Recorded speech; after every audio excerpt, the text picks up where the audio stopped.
Last session में हम लोग पढ़ रहे थे कि इंद्र जब उनके गुरु बृहस्पति जी सभा में उपस्थित हुए तो उन्होंने उसका उनका आदर नहीं किया। उस कारण से बृहस्पति जी सभा छोड़ के चले गए। जब अपनी गलती का एहसास हुआ इंद्र को, तो फिर उन्होंने उनको ढूंढने की कोशिश की, लेकिन बृहस्पति जी अंतर्ध्यान हो गए। देवताओं असुरों को पता लग गया कि इनके गुरु ने इनका साथ छोड़ दिया है, वो इनसे नाराज हो गए हैं। इसलिए अपने गुरु की कृपा से पावरफुल बन करके उन्होंने देवताओं पर आक्रमण किया और देवताओं को बुरी तरह हरा दिया और उनके अंग प्रत्यंग सब टूट फूट गए। तो फिर उस स्थिति में हार करके फिर ब्रह्मा जी के पास गए। तो ब्रह्मा जी ने कहा कि बहुत बुरा किया तुम लोगों ने, अपने गुरु का अनादर किया। चलो, जो हुआ हुआ। अब तुम ऐसा करो कि जो विश्व रूप हैं उनकी मदर असुर समाज की हैं, पिता देवता समाज के हैं। तो उनका जो कनेक्शन है असुरों के साथ, उसको इग्नोर करके तुम लोग उसकी शरण लो विश्व रूप की, और उनको अपना पुरोहित बना करके उनकी पावर से फिर तुम पुनः जीत सकते हो ये युद्ध। तो उन्होंने वैसा ही किया, विश्वरूप को अप्रोच किया, उनसे रिक्वेस्ट किया पुरोहित बनने के लिए। विश्वरूप ने कहा कि है तो ये बहुत ही निंदनीय कार्य, पुरोहित बनना, इससे ब्रह्म तेज पुरोहित का खत्म हो जाता है। फिर भी अब आप लोगों को ऐसे ही कोरा जवाब कैसे दे दूं, तो चलिए आपके लिए ये काम भी करता हूं। तो तैयार हो गए। तो फिर उनकी पावर से फिर से देवताओं ने असुरों के ऊपर फिर विजय प्राप्त कर ली। तो अब राजा परीक्षित पूछ रहे हैं सुखदेव जी से कि जिस नारायण कवच का उपदेश विश्वरूप जी ने इंद्र को दिया, वो नारायण कवच क्या है जिससे सुरक्षित होकर के रणभूमि में इंद्र ने असुरों के ऊपर विजय प्राप्त कर ली। तो सुखदेव जी ने कहा कि परीक्षित, जब देवताओं ने विश्वरूप को पुरोहित बना लिया, तब देवराज इंद्र के प्रश्न करने पर विश्वरूप ने उन्हें नारायण कवच का उपदेश किया। तुम एकाग्र चित्त से उसका श्रवण करो। तो अब विश्वरूप इंद्र को कह रहे हैं कि देवराज इंद्र, भय का अवसर उपस्थित होने पर नारायण कवच धारण करके अपने शरीर की रक्षा कर लेनी चाहिए।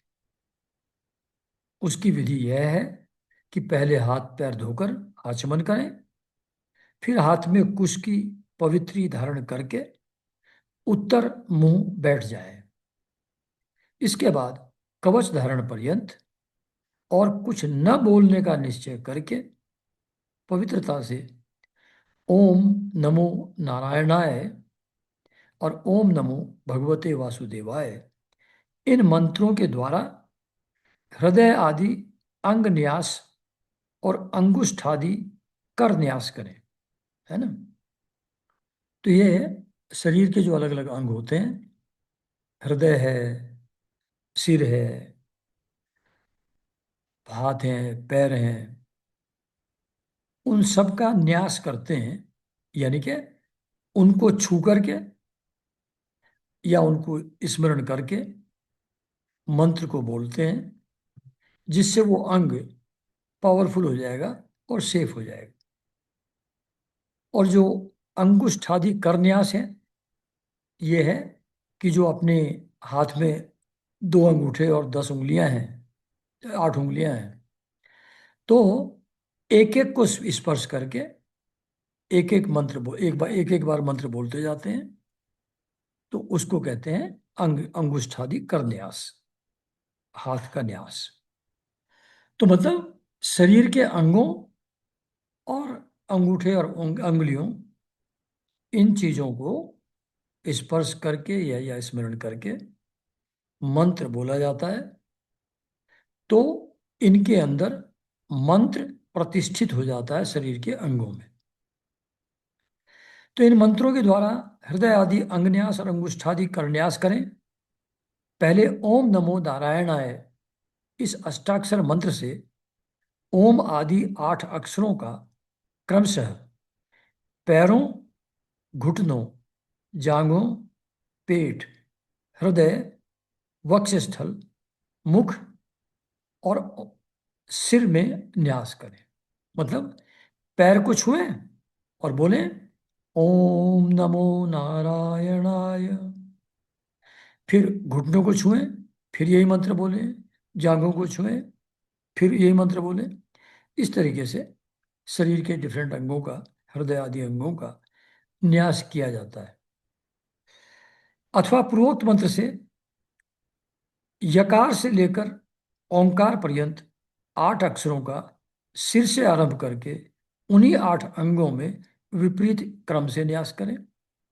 मतलब पहले बताया है कि पैरों से घुटना, फिर जांग, फिर पेट, फिर हृदय, फिर वक्षस्थल, फिर मुख और फिर सिर।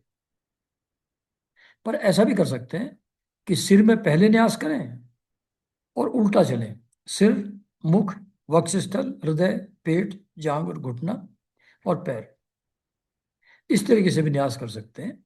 मंत्र वही रहेगा सेम बोलने के लिए, ओम नमो नारायणाय। तदनंतर उसके बाद ओम नमो भगवते वासुदेवाय, इस द्वादश मंत्र के द्वारा, द्वादश का मतलब 12 अक्षर है इसके अंदर, ओम आदि 12 अक्षरों का दाई तर्जनी से बाई तर्जनी तक दोनों हाथ की 8 उंगलियों और दोनों अंगूठों की 2 2 गांठों में न्यास करें, है ना। तो इसके बाद ओम नमो भगवते वासुदेवाय, इस मंत्र से दाई तर्जनी से बाई तर्जनी तक,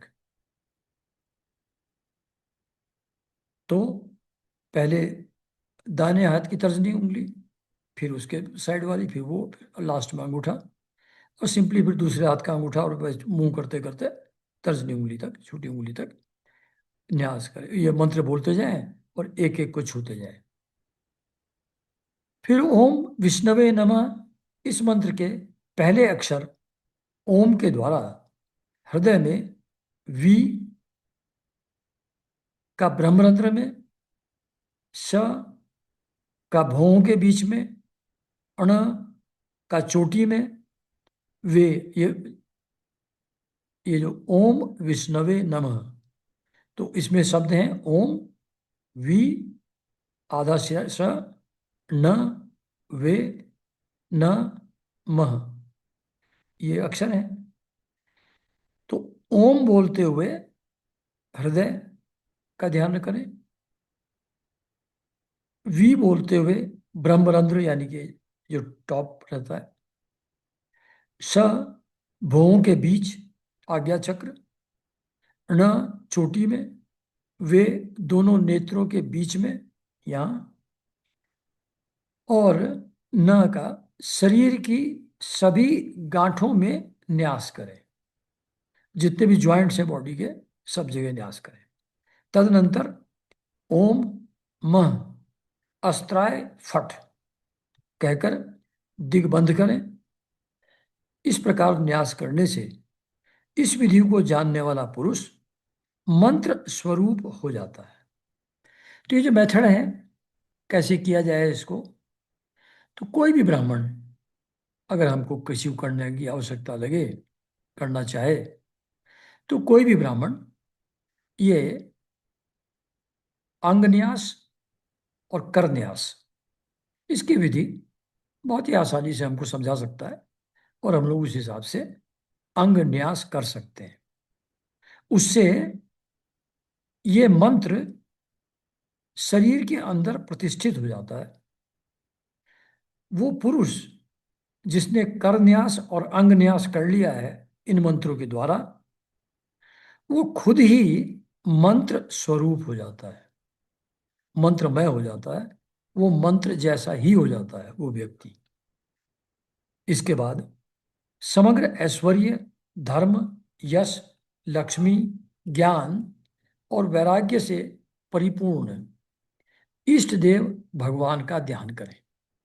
मतलब भगवान कौन है? भगवान जिनके पास समग्र ऐश्वर्य है, जो धर्म की प्रतिमूर्ति हैं, यश, लक्ष्मी, ज्ञान और वैराग्य इससे ओतप्रोत हैं, ऐसे इष्ट देव भगवान का, जिनके अंदर ये सब गुण हैं, उनका ध्यान करें और अपने को भी तद्रूप ही चिंतन करें। मतलब अपने शरीर को अपने मन में ऐसा विचार करें कि जैसे मान लो किसी का इष्ट देव शिव है, तो जैसे ये जो शरीर है मेरा, ये शिव रूप है, शिव शिवी है ये, है ना? तो जो भी इष्ट है, मेरा शरीर वैसा ही है जैसा उस इष्ट का है। अपने को इष्ट रूप में इमेजिन करें, है ना? तो इष्ट देव भगवान का दर्शन ध्यान करें और अपने को भी तद्रूप, उनके जैसा ही रूप है, चिंतन करें। तत्पश्चात विद्या, तेज और तपह स्वरूप इस कवच का पाठ करें। तत्पश्चात उसके बाद विद्या, तेज और तपह स्वरूप, मतलब वो ज्ञान स्वरूप भी है, तेज स्वरूप भी है और तप स्वरूप भी है, ये कवच जिसका इसके बाद वर्णन यहाँ किया जा रहा है।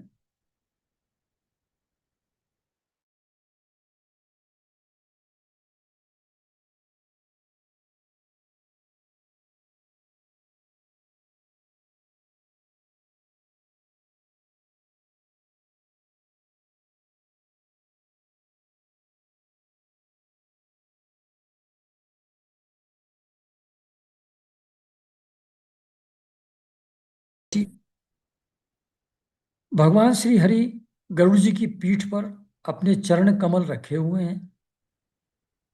अणिमादि आठों सिद्धियां उनकी सेवा कर रही हैं। आठ हाथों में शंख, चक्र, ढाल, तलवार, गदा, बाण, धनुष और पास, पास मतलब फंदा, धारण किए हुए हैं।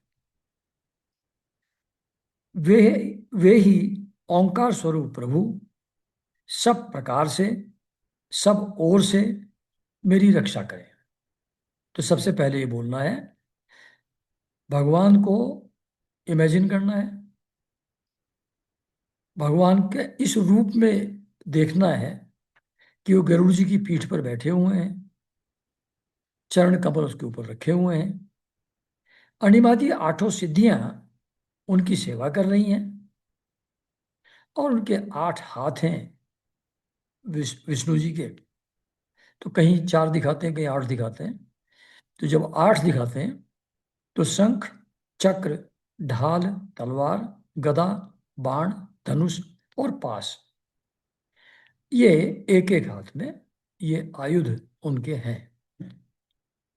तो ऐसे जो भगवान हैं, ओंकार स्वरूप प्रभु, सब प्रकार से, सब ओर से मेरी रक्षा कर।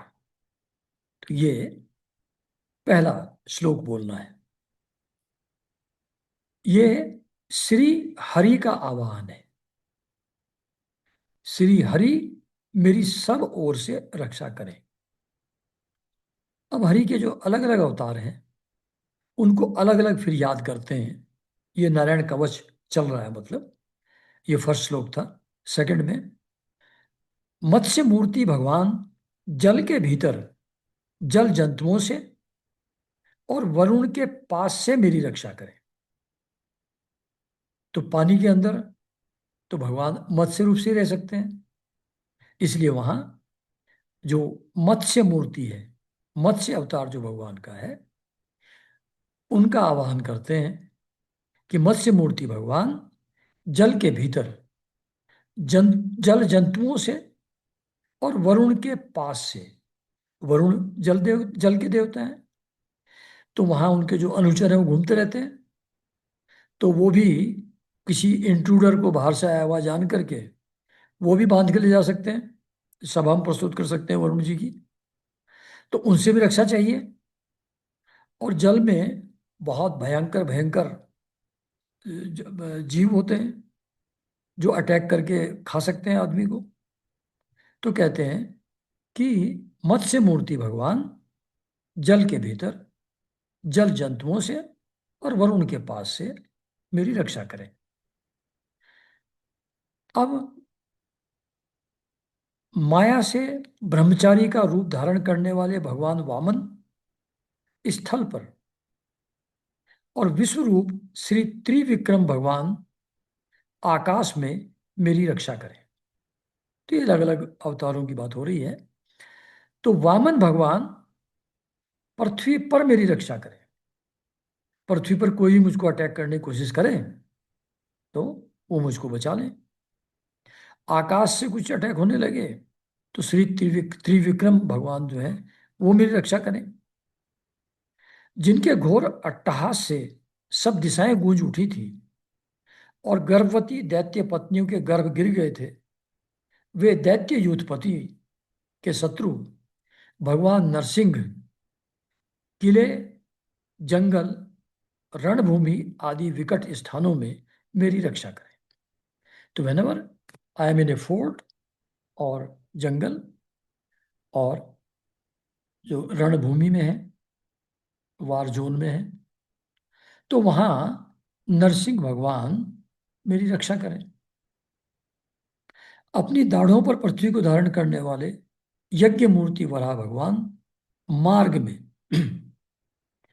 रास्ते पे चलते हुए वहां कोई प्रॉब्लम अगर आ जाए तो यज्ञ मूर्ति वराह भगवान वहां मेरी रक्षा करें।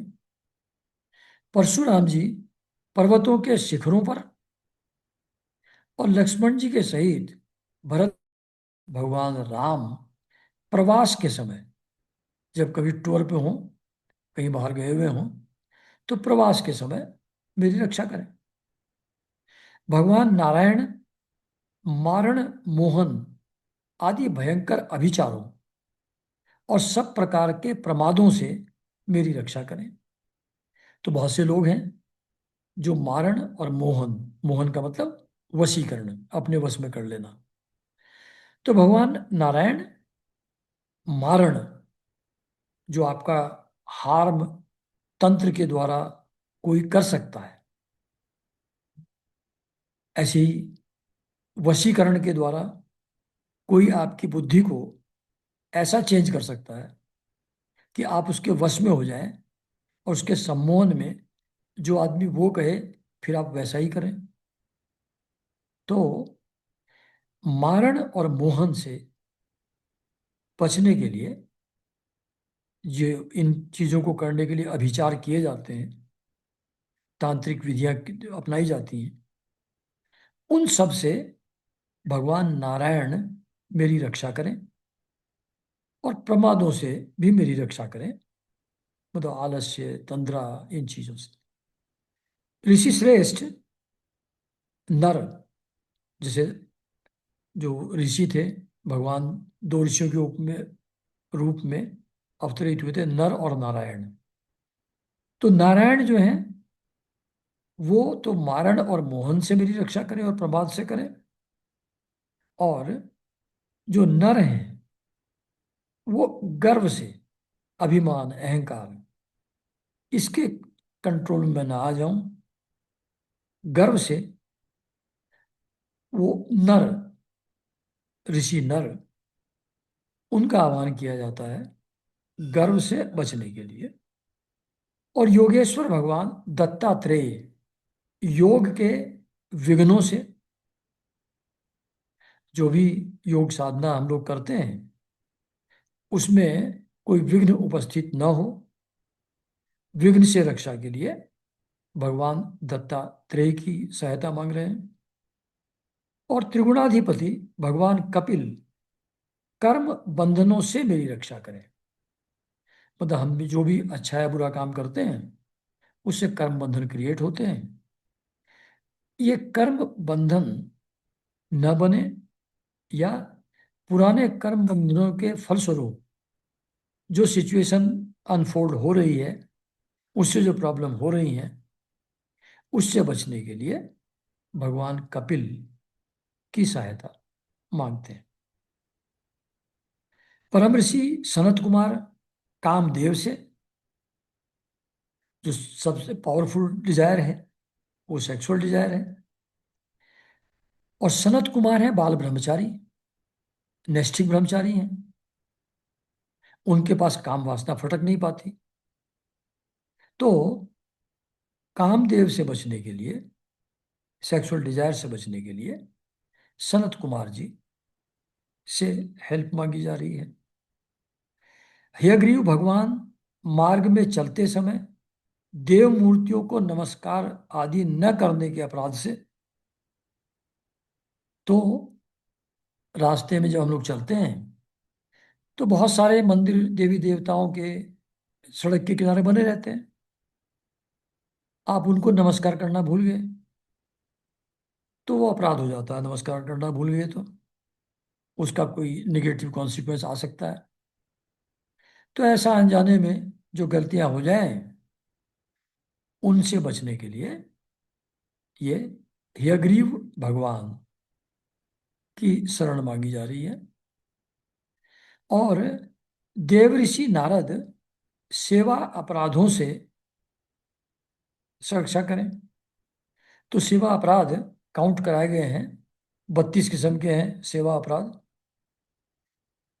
तो उसमें जैसे सवारी पर चढ़कर या पैरों में खड़ाऊ पहनकर भगवान के मंदिर में प्रवेश कर जाएं तो ये बहुत खतरनाक अपराध हो जाएगा, है जी। जूता चप्पल पहन के मंदिर में जाएंगे तो ये सेवा अपराध है। रथ रथ यात्रा, जन्माष्टमी आदि उत्सवों को न करना, या उत्सव कहीं हो रहा हो उसका दर्शन न करना, ये भी सेवा अपराध है। श्री मूर्ति के दर्शन करके प्रणाम न करना, या अशुचि अवस्था में दर्शन करना, ये भी अपराध है। तो ऐसे 32 काउंट कराए हुए, इनको पढ़ने की जरूरत नहीं है ना। तो ऐसे ऐसे बहुत सारे हैं। श्री भगवान के श्री विग्रह के सामने कलह करना, बैठ करके किसी की निंदा करना भगवान के मंदिर में विग्रह के सामने, ये सारे सेवा अपराध है। 32 काउंट कराए हैं। तो इनसे बचने के लिए, ये सेवा अपराध न हो जाए, उसके लिए देवऋषि नारद की सहायता हम लोग लेते हैं। और भगवान कच्छप सब प्रकार के नरकों से मेरी रक्षा करें। कच्छप भगवान कछुए के रूप में जो हैं, उन नरकों से मेरी रक्षा करें, किसी नरक में ना चले जाए। भगवान धन्वंतरी कुपथ्य से, कहीं खाने में उल्टा सीधा खा लिया, फूड पॉइजनिंग हो गई तो तबीयत खराब हो जाएगी। तो इस फूड पॉइजनिंग से, कुपथ्य से, गलत खाना खाने से भगवान धन्वंतरी मेरी रक्षा करें। जितेंद्रिय भगवान ऋषभ देव सुख दुख आदि भयदायक द्वंद्वों से, सुख दुख, सुख छिन ना जाए ये भय, दुख आ ना जाए ये भय। तो सुख और दुख आदि के जो भय हैं, ये जो द्वंद्व हैं, इनसे जितेंद्रिय भगवान ऋषभ देव मेरी रक्षा करें। यज्ञ भगवान लोकापवाद से, कहीं पब्लिक में अपमान की भावना ना फैल जाए हमारे अगेंस्ट, पब्लिक कंट्रोवर्सी में ना आ जाए। तो लोकापात से यज्ञ भगवान रक्षा करें। मनुष्यकृत कष्टों से बलराम जी, जो भी अपने आस पास में काम करने वाले लोग हैं वो हमको कोई कष्ट पहुंचाने लगे, उस कष्ट से बलराम जी मेरी रक्षा करें। श्री शेष जी क्रोधवश नामक सर्पों के गण से मेरी रक्षा करें। तो मतलब सर्पों से खतरा न हो, उससे डस न ले कोई सांप, उसके लिए शेष जी की रक्षा करने के लिए उनसे आह्वान किया जा रहा है। भगवान श्री कृष्ण द्वैपायन व्यास जी अज्ञान से तथा बुद्ध देव पाखंडियों से और प्रमाद से मेरी रक्षा करें।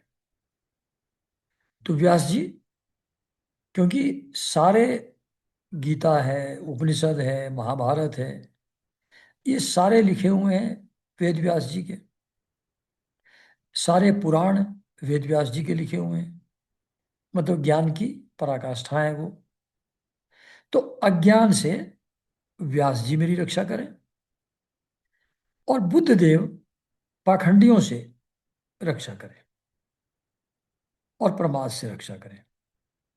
जैसे जो बुद्धिज्म है उसमें बॉडी अवेयरनेस, जागरूकता, सतत चेतन रहना, वही साधना का तरीका है।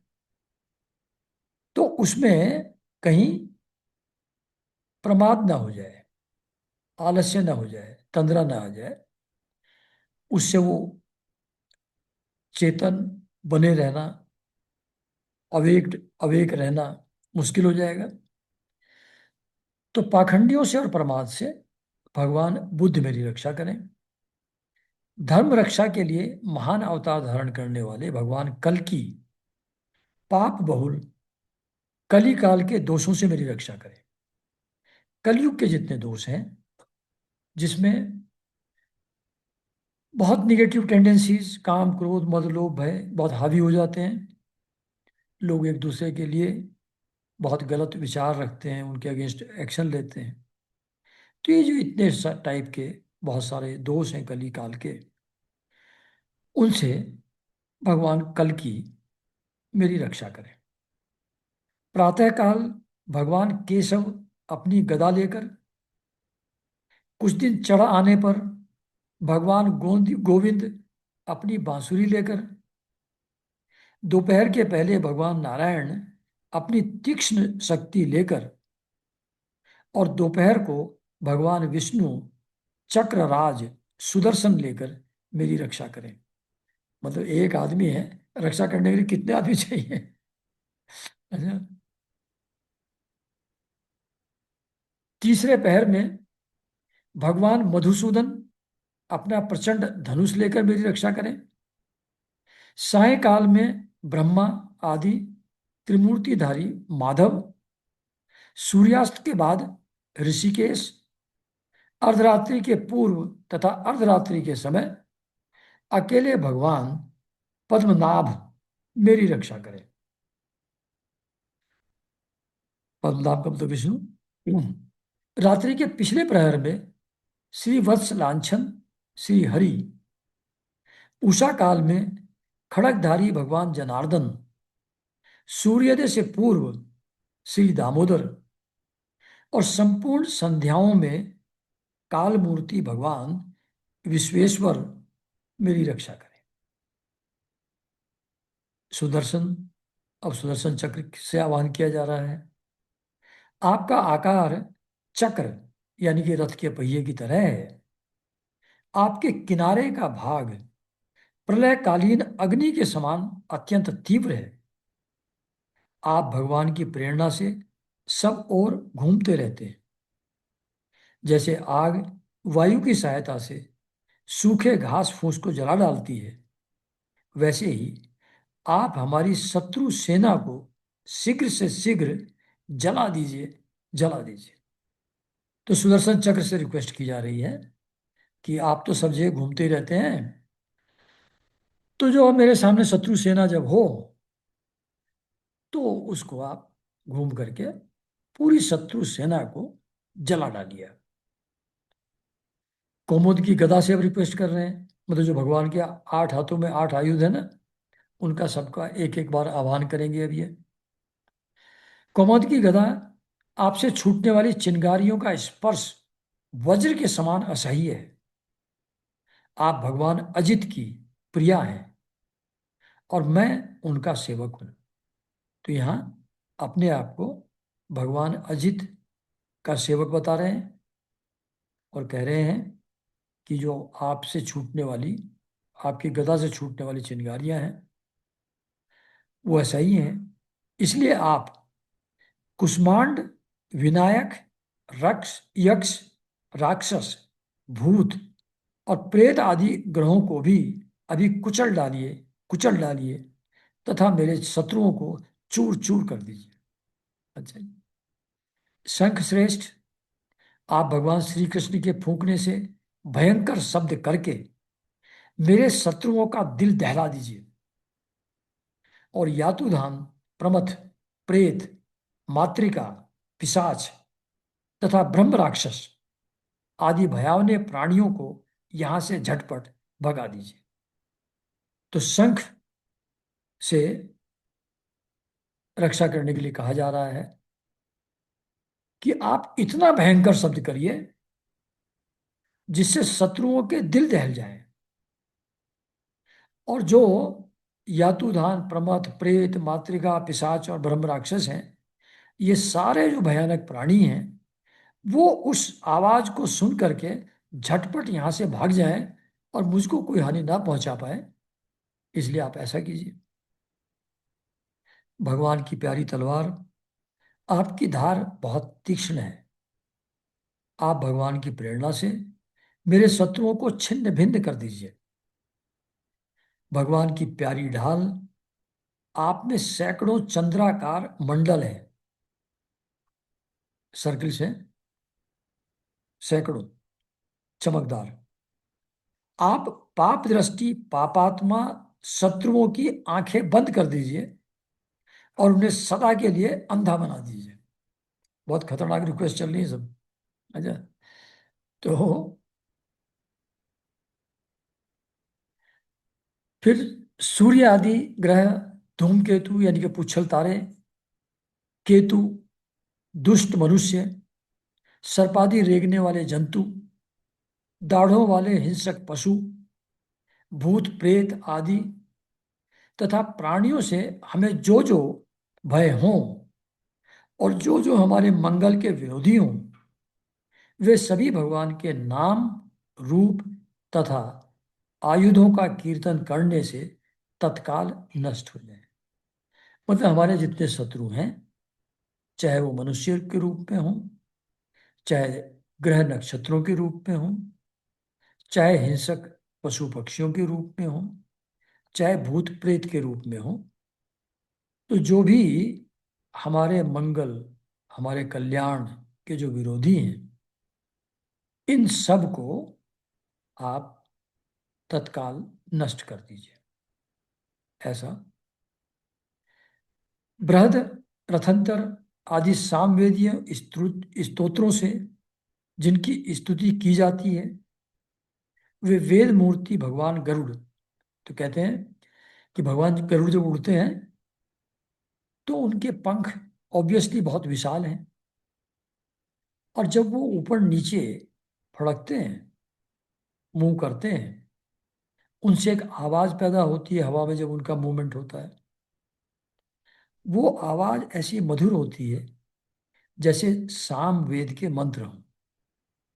तो यहां कह रहे हैं कि सामवेदीय स्तोत्रों से जिनकी स्तुति की जाती है, बृहद, रथंतर आदि सामवेदीय स्तोत्रों से जिनकी स्तुति की जाती है, वे वेद मूर्ति भगवान गरुड़ है ना, क्योंकि भगवान गरुड़ के पंखों से ही साम वेद की ऋचाएं निकलती हैं, इसलिए उनकी हेल्प ली जा रही है। और विश्वक्सेन जी अपने नामोच्चारण के प्रभाव से हमें सब प्रकार की विपत्तियों से बचाएं। श्री हरि के नाम, रूप, वाहन, आयुध और श्रेष्ठ पार्षद हमारी बुद्धि, इंद्रिय, मन और प्राणों की सब प्रकार की आपत्तियों से हमारी रक्षा करें, हमें बचाएं, है ना। तो श्री हरि के नाम, उनका रूप, उनका वाहन यानी कि गरुड़ जी, उनके आयुध जो 8 ऊपर बताए हैं, और उनके नंद सुनंद आदि पार्षद, ये सब मेरी बुद्धि, इंद्रिय, मन और प्राणों को सब प्रकार की आपत्तियों से बचाएं। आपत्ति में बुद्धि भी गड़बड़ हो सकती है, इंद्रियां भी चंचल हो सकती हैं, मन भी डिस्टर्ब हो सकता है। तो इन सब पर जो आपत्तियां आ सकती हैं, बुद्धि, मन, इंद्रिय, मन और प्राणों पर, उनकी आपत्तियों से बचने के लिए श्री हरि के नाम, रूप, वाहन, आयुध और पार्षद, उनसे सहायता मांगी जा रही है।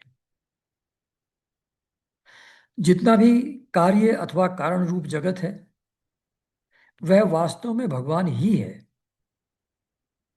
इस सत्य के प्रभाव से हमारे सारे उपद्रव नष्ट हो जाए। मतलब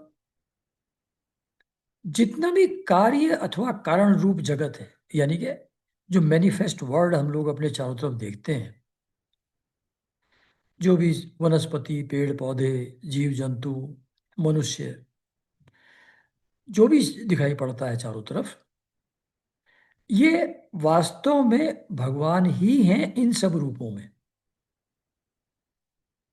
ये सत्य मेरे अंदर अच्छी तरह प्रतिष्ठित हो जाए, और इस सत्य के प्रभाव से मेरे सारे उपद्रव नष्ट हो जाए।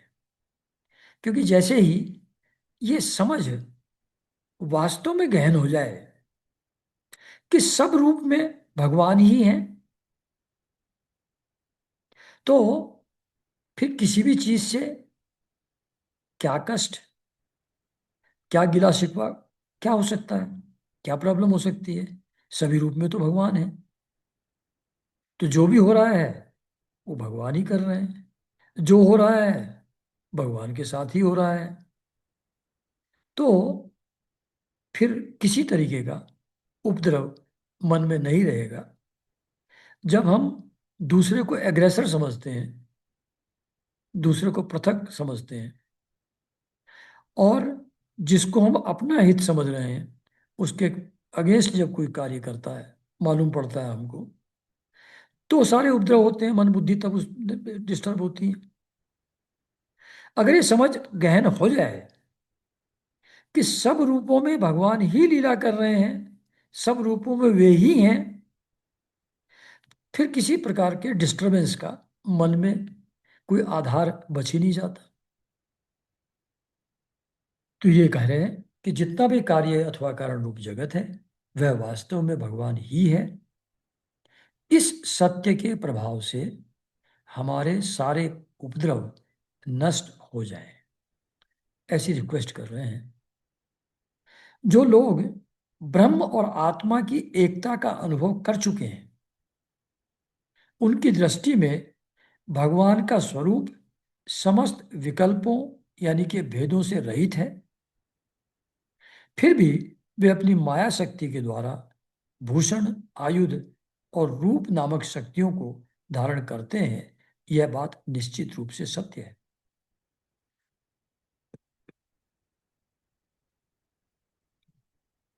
जो भी ज्ञान ध्यान के द्वारा, मंत्र जप के द्वारा, जो व्यक्ति इस स्थिति में पहुंच गया है, जिसको जीवात्मा और परमात्मा यानी कि ब्रह्म और आत्मा ये एक ही है, इसका अनुभव जिसको हो चुका है, सिर्फ इंटेलेक्चुअली नहीं समझा है, अनुभव हो गया है कि मैं और परमात्मा एक ही है। इसका अनुभव जिसको हो गया है, उनकी दृष्टि में तो भगवान भेद रहित हैं। यानी कि उनका ना कोई रूप है, ना कोई उनके आयुध हैं, उनका कुछ भी नहीं है। वो तो एक ऑल परवेडिंग कॉन्सियसनेस है, एकमात्र वही है।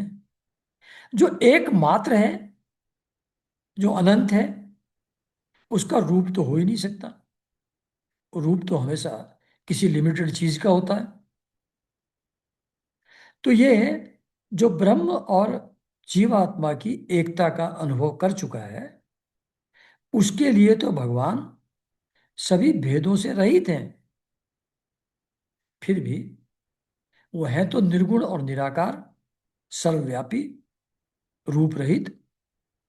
लेकिन फिर भी अपनी माया शक्ति को धारण करके वे भूषण, आयुध और रूप नामक शक्तियों को धारण करते हैं। तो निर्गुण निराकार निराकार ब्रह्म वही एक रूप में, विष्णु के रूप में या कृष्ण के रूप में या राम के रूप में या दुर्गा के रूप में, वो एक रूप में अपने आप को प्रकट कर लेते हैं। और फिर अपने हाथों में आयुध और शरीर पर डिफरेंट आभूषण, उनको भी धारण कर लेते हैं। ये बात निश्चित रूप से सत्य है। यानी कि भगवान का रियल स्वरूप तो निर्गुण निराकार है, लेकिन अपनी माया शक्ति से वो कोई भी रूप भी धारण कर लेते हैं। ये दोनों ही बातें निश्चित रूप से सत्य हैं। इस कारण सर्वज्ञ, सर्वव्यापक भगवान श्री हरि सदा, सर्वत्र, सब स्वरूपों में हमारी रक्षा करें। जो अपने भयंकर अट्टहास से सब लोगों के भय को भगा देते हैं और अपने तेज से सबका तेज ग्रस लेते हैं, वे भगवान नरसिंह दिशा विदिशा में, नीचे ऊपर, बाहर भीतर, सब ओर मेरी रक्षा करें। तो अब विश्वरूप इंद्र जी को कह रहे हैं कि देवराज इंद्र, मैंने तुम्हें यह नारायण कवच सुना दिया। इस कवच से तुम अपने को सुरक्षित कर लो। बस फिर तुम अनायास ही सब दैत्य यूथपतियों को जीत लोगे। है ना? तो बेसिकली क्या किया है? अंगन्यास और करन्यास पहले किया, अपने को मंत्र रूप बना लिया। उसके बाद भगवान के जो अलग अलग अवतार हैं, आयुध हैं, उनसे अलग अलग लोकेशंस पर, अलग अलग परिस्थितियों में अपनी रक्षा के लिए उनका आवाहन किया। ये इन टोटलिटी नारायण कवच है। तो इस नारायण कवच को मैंने तुमको सुना दिया है, ऐसा इंद्र को विश्वरूप कह रहे हैं। तो इसको सिंसियरली अडॉप्ट करो, अपने को सुरक्षित कर लो, फिर तुम जीत लोगे युद्ध दैत्य युद्धपतियों से। इस नारायण कवच को धारण करने वाला पुरुष जिसको भी अपने नेत्रों से देख लेता है अथवा पैर से छू देता है, वह तत्काल समस्त भयों से मुक्त हो जाता है। मतलब वो खुद भय मुक्त हो जाए, ये तो बहुत मामूली बात है। इसको धारण जो कर लेगा नारायण कवच को, वो जिसको नेत्रों से देख ले वो भी भय मुक्त हो जाएगा, जिसको पैर से छू ले वो भी भय मुक्त हो जाएगा। ऐसी पावर है नारायण कवच की। जो इस वैष्णवी विद्या को धारण कर लेता है, उसे राजा, डाकू, हमेशा जहाँ भागवत में राजा को डाकू के साथ ही लिखा जाता है, मतलब दोनों आपका धन हरण कर लेते हैं, एक टैक्स के रूप में और दूसरा डाकू भी अपने फिजिकल फोर्स से। तो जो इस वैष्णवी विद्या को धारण कर लेता है, उसे राजा, डाकू, प्रेत, पिशाच आदि और बाघ आदि हिंसक जीवों से कभी किसी प्रकार का भय नहीं होता। तो मतलब राजा को इन सब कैटेगरी में डाल उनके साथ रखा है। डाकू, प्रेत, पिशाच, बाघ और हिंसक जीव, उनसे कभी उसको भय नहीं होता। देवराज, प्राचीन काल की बात है, एक कौशिक गोत्री ब्राह्मण ने इस विद्या को धारण करके योग धारणा से अपना शरीर मरुभूमि में त्याग दिया, है ना। तो कोई ब्राह्मण थे, उन्होंने इस नारायण कवच को धारण किया और कहीं रेगिस्तान में, मरुभूमि में अपना शरीर उन्होंने त्याग दिया। जहां उस ब्राह्मण का शरीर पड़ा था, उसके ऊपर से एक दिन गंधर्वराज चित्ररथ अपनी स्त्रियों के साथ विमान पर बैठकर निकले। तो चित्ररथ जी जा रहे थे अपने एरोप्लेन में बैठ के। वहां आते ही वे नीचे की ओर सिर किए हुए विमान सहित आकाश से पृथ्वी पर गिर पड़े। मतलब all of a sudden, without any apparent reason, उनका जहाज जो है नीचे की तरफ मुंह करके और सीधा सीधा जमीन पे आकर गिर गया। इस घटना से उनके आश्चर्य की सीमा न रही कि ये कैसे हो गया। जब उन्हें बालखिल्य मुनियों ने बतलाया, तो ऑब्वियसली जब ऐसी अनहोनी घटना घटी तो उन्होंने ऋषियों से कंसल्ट किया। तो बालखिल्य जो है, ये 60,000 ऋषि हैं जो सूर्य के रथ के सामने सामने उनकी स्तुति करते हुए चलते हैं। तो ये जो बालखिल्य मुनियों ने बतलाया कि ये नारायण कवच धारण करने का प्रभाव है, उसकी इतनी पावर है कि इसने शरीर त्याग दिया, तब भी इसको ओवरराइड करके तुम यहां से नहीं जा सकते। तो तब उन्होंने उस ब्राह्मण देवता की हड्डियों को ले जाकर पूर्व वाहिनी सरस्वती नदी में प्रवाहित कर दिया और फिर स्नान करके चित्ररथ जी अपने लोक को चले गए।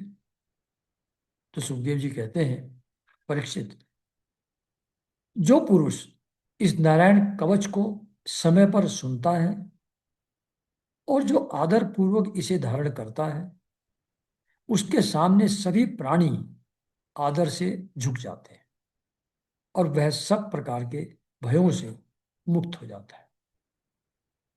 तो नारायण कवच बहुत छोटा सा है, अगर कोई प्रैक्टिस करना चाहे, वेरी स्मॉल वन, मतलब मुश्किल से 15 मिनट का होगा। तो इसको अगर कोई सिंसियरली अडॉप्ट करे तो सभी लोग उसके सामने आदर से झुक जाते हैं और वह सभी प्रकार के भयों से मुक्त हो जाता है।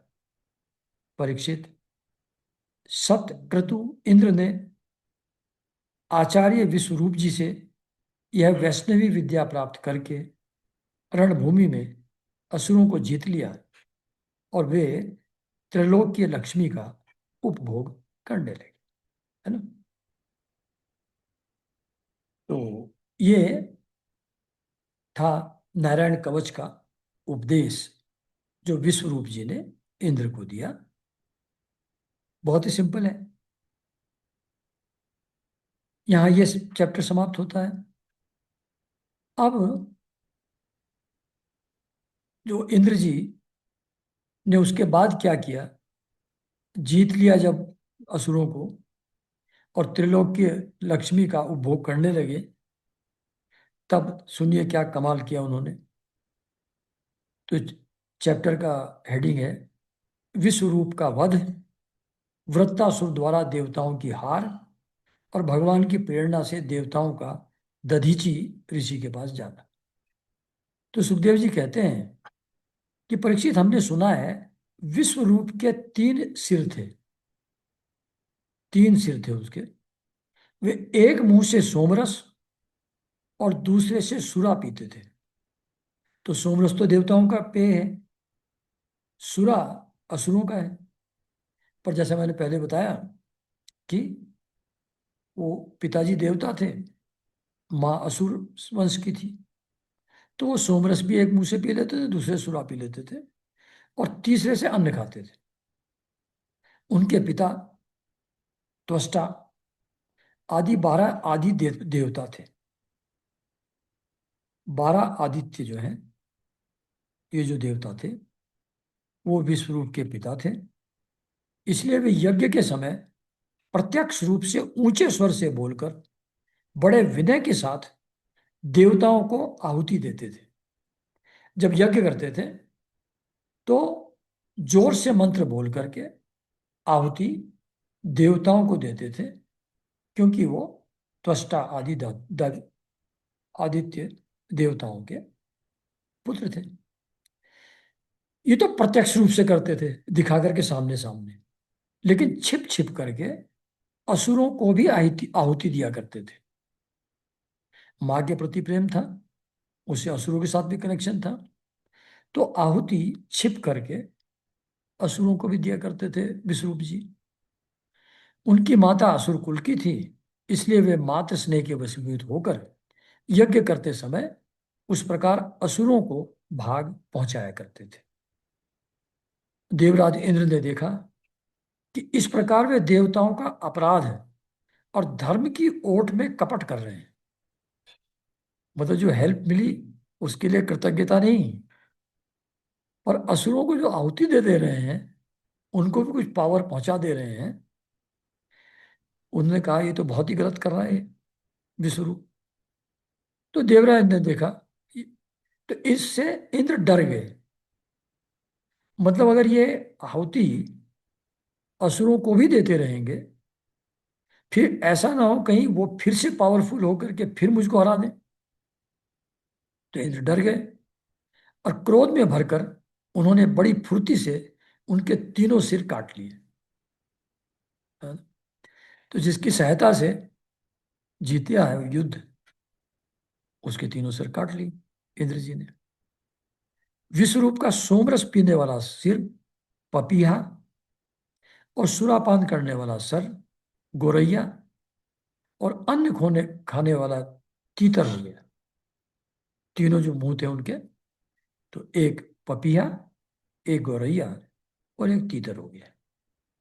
इंद्र चाहते तो विश्वरूप के वध से लगी हुई हत्या को दूर कर सकते थे। मतलब विश्वरूप ब्राह्मण है, ब्राह्मण हत्या बहुत ही जघन्य अपराध है।